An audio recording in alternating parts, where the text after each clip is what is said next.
Right, this 7.1 banner rerun situation is more complicated now.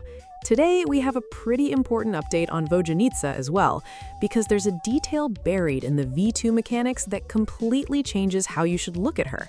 Her quills, the exact mechanic that got so many people excited about her, don't actually work on the reaction most people assumed they were designed for. And on top of that, the 7.1 rerun situation has now split into two competing theories, and honestly, both sides have some real evidence behind them. So let's break everything down, because if you're planning your polls, you definitely don't want to be working with outdated information. I cover every beta wave and every major leak shift as soon as it happens, so make sure you're subscribed and have notifications turned on. And while you're watching, drop a comment and tell me what you think about these leaks, because the community is definitely divided right now. First, let's clear up what these new notes actually are, because there's been a lot of confusion between the V2 weapon changes we talked about before and these new findings. The signature catalyst adjustments were actual balance changes, numbers that Hoyoverse moved around between builds. What we're talking about now is completely different. These are technical mechanics that data miners pulled apart and documented, with the findings sourced through JSM and Kuru. We're talking about particle generation, internal cooldowns, interruption resistance, and the exact behavior of Vodyanitsa's buffs. And here's the important part. None of this was changed in V2. These mechanics were already in the build. We simply didn't know how they worked until the data was properly analyzed. So technically, these aren't nerfs. In a way, that's actually worse, because it means the kit was always this limited. We just found out about it all at once. Now let's talk about the quills, because this is easily the biggest discovery. A lot of you have been asking what people even mean when they call them quills, since the game itself doesn't officially use the term. Basically, a quill is a stacking buff that a support gives to the team. Each stack adds damage to a qualifying hit, and once that stack is consumed, it's gone. The original example is Shenhe. Her skill gives every party member icy quills, 5 stacks on tap and 7 on hold. Whenever that character deals cryo damage, 1 quill is consumed and that hit receives a flat damage bonus based on Shenhe's attack. Every character has their own separate pool, and when the mechanic works properly, it can be an incredibly powerful buff. But Shenhe's quills have one very famous restriction. They don't trigger from cryo reaction damage. If your Animo character swirls cryo and the reaction itself deals damage, the quills just sit there. They only activate on direct cryo damage from the character's own attacks. Now keep that in mind, because Vodyanitsa is using a very similar system. She gives the team stacks that are consumed to increase damage, so naturally the community immediately started calling them quills. The original idea was that she could become something like the Shenhe of the Stellar Swirl era. But then the V2 mechanics dropped through JSM and Kuru, and we finally got the answer. Vodyanitsa's quills do not apply to regular Stellar Swirl reaction damage. They only work on direct Stellar Swirl damage, meaning damage that the character's kit specifically codes as a Stellar Swirl hit. Vesna's enhanced skill, for example, counts. But if you take a generic Animo driver, swirl cryo, and let the reaction damage happen normally, Vodyanitsa's quills don't activate. So yes, it's basically the Shenhe situation all over again, just with a completely different reaction. And that changes her role quite a bit. Vodyanitsa isn't a universal Stellar Swirl support who makes every team triggering the reaction significantly stronger. She's specifically designed to support characters who have direct Stellar Swirl damage built into their kits. And right now, that's a very short list. If you imagined putting her into any team that triggers Stellar Swirl and getting huge value from those quills, that simply isn't how the mechanic works. There's another important discovery in the same batch of notes too. Her burst buff is an additional multiplier value rather than a general damage bonus. In simpler terms, instead of increasing everything across the damage formula, it modifies one specific part of the calculation. That makes it harder to stack with certain other buffs, and it also means her burst contribution can look more impressive on paper than it actually feels in a real team.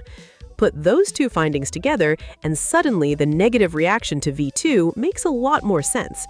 Vodyanitsa didn't necessarily get nerfed, we just discovered that her kit was already much more specialized than people initially thought.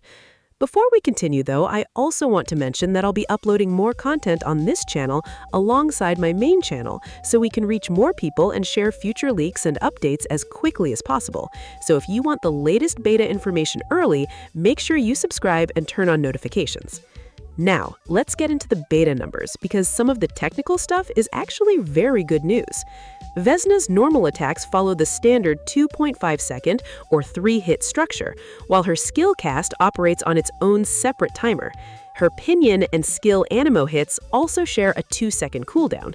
Vodyanitsa, however, is the interesting one. Her skill is listed as 2.5 seconds or 3 hits, but the actual skill only hits once every 3 seconds. That means the cooldown effectively resets before it ever becomes a restriction. In practice, she has no internal cooldown on her Hydro application. Every single hit can apply Hydro, and that is legitimately strong. Consistent off-field Hydro application with no awkward gaps is exactly the kind of thing freeze teams want, and it's a major reason why Vodyanitsa is still testing well alongside Skirk, despite the Quill restriction. We also got some interruption resistance values. Vesna is sitting at 0.5, while Vodyanitsa is at 0.3. Nothing particularly alarming there. Now let's move over to the 7.1 reruns, because this is where things get genuinely interesting. The version you've probably seen most often is Zebai and Linnea. That lineup originated from Kuru through STC and suggested 4 banners in 7.1, with 2 new characters and 2 reruns. Zebai is the Geo Sword main DPS built around Lunar Crystallize, and Linnea is her dedicated Geo support, so the two appearing together would make perfect sense. But there's one big problem with this theory. It's old. That lineup was already circulating back in July, before the beta even opened, and a lot of the articles repeating it today are essentially recycling that same early information. We haven't really seen anything strongly reconfirming it since the beta data started coming out.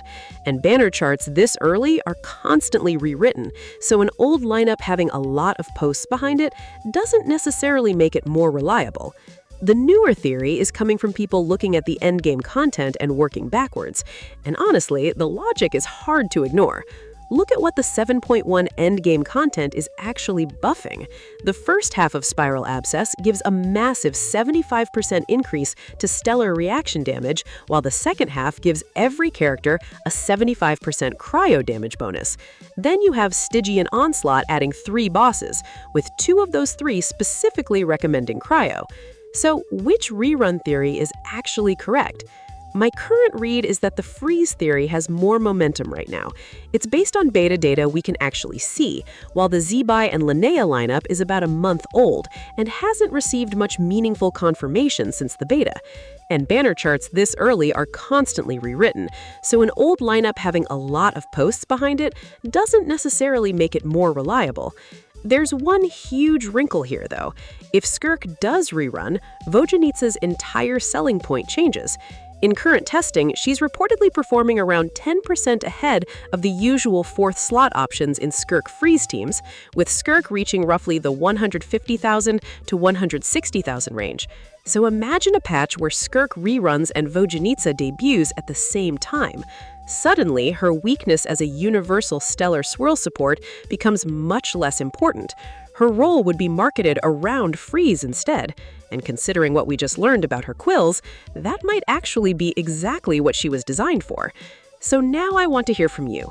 If the Quill restriction survives through V3 and V4, would you still pull Vodyanitsa specifically as a freeze support, or does that limitation completely kill her value for you?